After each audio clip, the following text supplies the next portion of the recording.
What is Great Britain? What is great about Great Britain?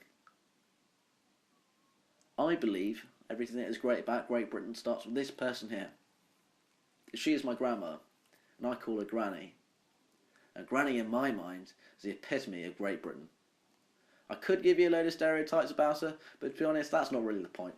You see, what I see great about Great Britain is with a very special gift that Granny took the time to put together to pass on to me for my 21st birthday. It's this. It's a book that she's titled Reminiscence. It's a photo book that dates our family history back almost 200 years ago. And looking back through this photo book, I remember her telling me I used to look a lot like her father. I found it hard at the time to agree with her, as I don't even know what I look like.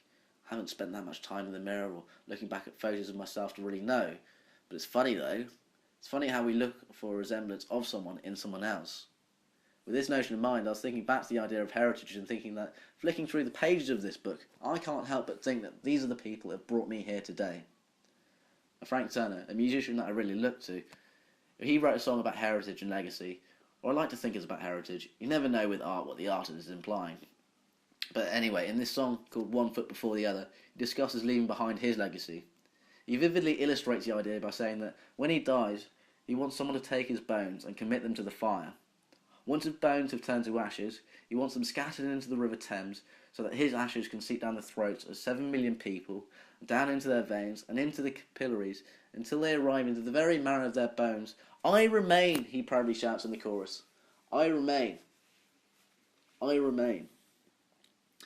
Now thinking back to this book of reminiscence, I can't help but think my ancestors remain within me. And I'm pretty sure that their ashes weren't scattered into the river and I supposedly consume them in one form or another, but what is striking to me is that once a person dies, as a sign of respect, we bury them in the ground and we remember them for everything they once were. We return them to the very earth we live on and live off. We grow trees and vegetables off the ground, and our livestock like cows eat from the ground. The ground is holy. The ground, in a way, is very much alive. Our ancestors are not just still alive through legacy, but they're alive in the very earth we bury them in. This is why when someone asks, are you afraid of your grandmother dying? I'll reply, I'm not afraid of my grandmother dying, because I know that she lived her life to the fullest, and she was a great influence by those that were privileged enough to be in her presence. And when she dies, she will be buried, and she will remain. You see, the fantastic thing about Great Britain is the strength of its heritage.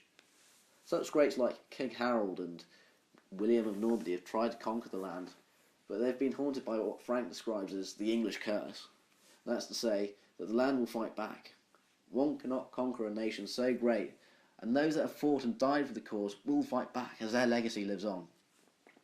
Through ideas of heritage, legacy and unity, we create the concept of identity. Thinking about identity in relation to Great Britain, we naturally asphyxiate identity to a specific geographic location. And sometimes being British is not enough, and some feel the need to say, I'm from Scotland, or I'm from Yorkshire, or I'm from London, or in my case, I'm from Shropshire. However, in most cases, a lot of people are proud to say they are British. Great Britain is not only a large part of their identity, but it's their home. Have you ever had someone tell you, home is where the heart is? Well, think of it like this. We travel around this country by means of road, river and foot, or it's simply commuting to work, going to school, doing the weekly shop, or just for the pleasure like going on holiday, but we always return to a place we call home.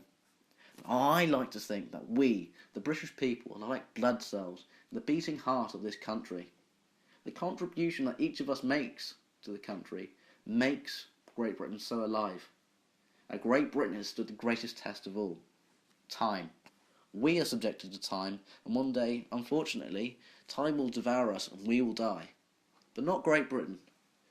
Great Britain will live on, and it will do so in its rich legacy and its heritage.